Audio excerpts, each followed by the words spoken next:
It was tattered and soiled, weak and shabby, hardly a thing of glorious beauty. And yet in 1995, when John E. Craver donated it to the Scottish Rite Museum in Lexington, Massachusetts, they wanted to show it off. The old flag's 15 stars tell us that it probably was stitched together in the same period as the most famous of all American flags. The one that, during the War of 1812, flew over Baltimore's Fort McHenry during a brutal bombardment, and the next morning was still flying in the dawn's early light. The flag that inspired Francis Scott Key to write the Star-Spangled Banner. The Freemasons' old flag needed a lot of loving care. Over the next 2 years, conservators would devote some 500 hours to preserving it and preparing it for display. All this because the Scottish Rite Masons felt proud and protective of a bedraggled patchwork of red, white, and blue. Whether historic or commonplace, old or new, the flag and all it stands for never fail to evoke powerful responses. We parade it, we sing to it, we raise it in the morning, take it down at night. When we display the flag, what are we saying?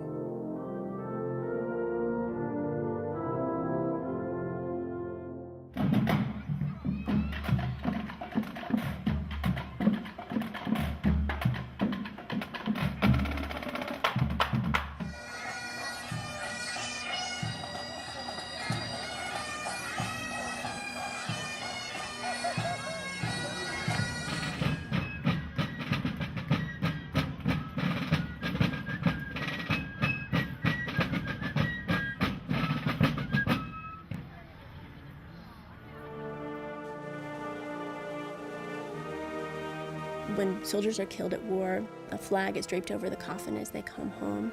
And so the flag has this very powerful significance in terms of the life and death and the spirituality of military service.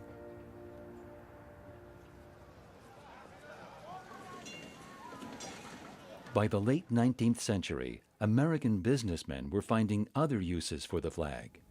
For example, handkerchiefs. There were certain groups who said, this is appalling. You know, here's the national color, and you're asking somebody to blow their nose on it. These businesses were being greedy hucksters, and they were criticized for not being an American in fact or spirit. What do you think? Expression of patriotic pride, or a blatant stab at using the stars and stripes as an attention grabber for this business? There are federal laws regarding U.S. flags. This is the standard American flag. This isn't. We are allowed to fly our colors. There's no doubting Rodriguez' patriotism, but these have to go by this weekend, or Montclair will start fining Rodriguez. It's funny that a part of our government would go after us for flying the colors. Regardless of the reason the banners are here, Rodriguez says they're not coming down. And he told me he's willing to go to jail over this. Then there's show business. One of the most audacious, some would say shameless, of showbiz flag wavers was song and dance man George M. Cohan. The 1942 Warner Brothers biopic hyped Cohan's flag waving as only Hollywood could.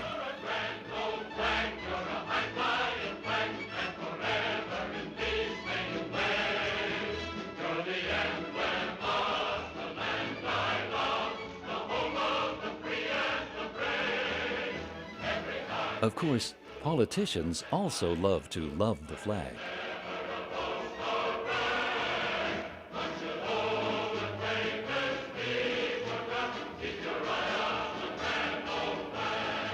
Early in World War II, when American troops were suffering defeat after defeat in Europe and the Pacific, a magazine executive got the idea to raise morale with a show of national solidarity. He called his campaign, "United We Stand."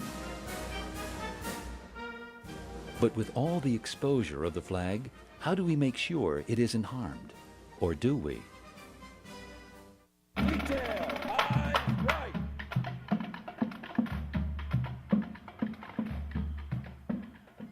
We didn't get an official flag code until 1942.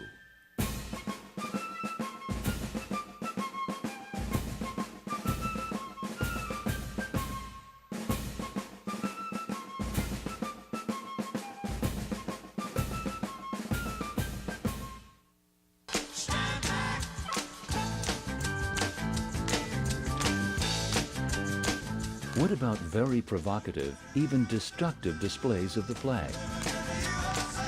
What is the right balance between respect for the flag and protection of free speech? The debate rages on. Burning or desecrating the flag in other ways is a despicable act. But the First Amendment protects not only speech we admire, but also speech we abhor.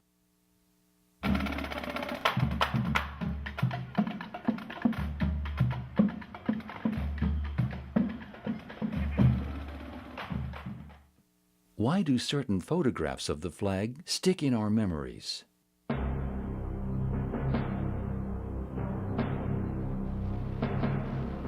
The battle for Iwo Jima was the costliest in Marine Corps history. Of the 6,821 Americans who died in the battle, almost 6,000 of them were Marines.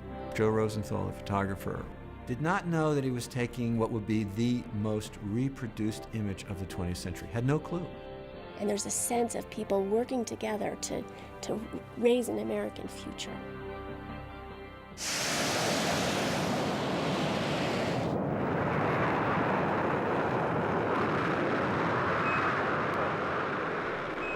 This was an iconic moment in American history.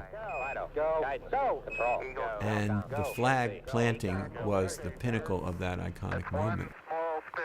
Prior to the Apollo 11 moon landing, the U.S. had agreed to a United Nations treaty that prohibited its signatories from claiming ownership of the moon and other celestial bodies. Astronaut Buzz Aldrin said that as he looked at the flag, he sensed an almost mystical unification of all people in the world. Flight 63 to the World Trade Center. Urgent, urgent!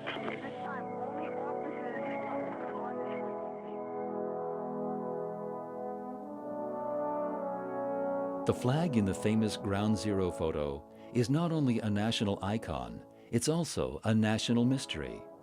The flag in the photo measures 3 feet by 5 feet, but the 9/11 flag that later was raised at New York City Hall, flown at Yankee Stadium, and at one time was destined for the Smithsonian, measures 5 by 8 feet. How did the flags get switched, and who switched them?